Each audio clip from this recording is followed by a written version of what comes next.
Hi and welcome to E-ZTutoring. Today we're going to cover how you can divide complex numbers by using the conjugate.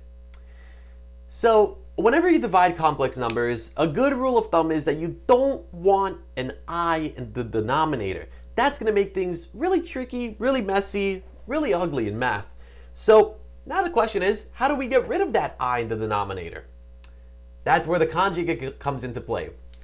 So the conjugate is the same exact numbers, 1 and 4i, but one tiny detail changes. The sign in front of I, in this case positive, must change.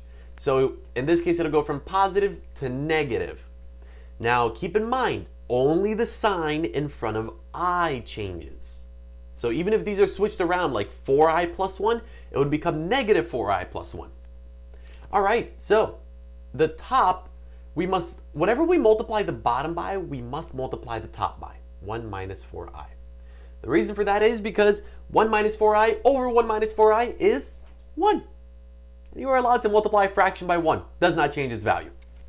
All right, so now all we need to do is FOIL. We have a binomial times a binomial. A binomial times a binomial. We need to FOIL both of them. So let's start with the bottom. And starting off with the bottom, you guys will see what the conjugate does. It does something very unique. So we do 1 times 1, 1. 1 times negative 4i minus 4i.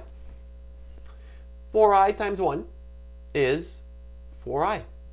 4i times negative 4i is negative 16i squared. You may be thinking, how does that get rid of the I? We have way more i's than before. You will see in the next step once we simplify. All right, let's FOIL the top. 3 times 1, 3. 3 times negative 4i, negative 12i. I times 1 plus I. I times negative 4i, negative 4i squared. All right, let's simplify. Let's start with the bottom because I want to talk about this conjugate. I want to show you guys what happens. See how these middle two terms, negative 4i and positive 4i, cancel out, become 0?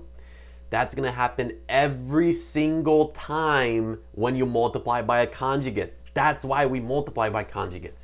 You may be asking, we still have an I squared. What's up with that? Well, you guys remember that little rule. This is extremely important to know when you're working with imaginary numbers. I squared is simply negative 1. So we can go ahead and replace I squared, 1 minus 16, I squared, we replace I squared with negative 1, and look at that. No more i's in the denominator, not a single I left. All right, now let's look at the top. I squared, once again, we can remove that and put negative 1. Negative 1 times negative 4 simply turns that into a positive 4, and I made that really messy now. 3 plus 4, 7, negative 12i plus I, negative 11i. Simplify this, 7 minus 11i over, this becomes 1 plus 16 because we got two negatives there. So that's really just 17.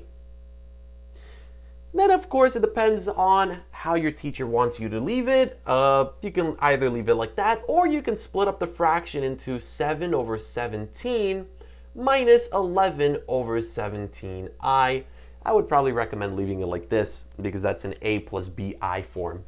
Well, anyways, that right there is how you can divide complex numbers by using the conjugate.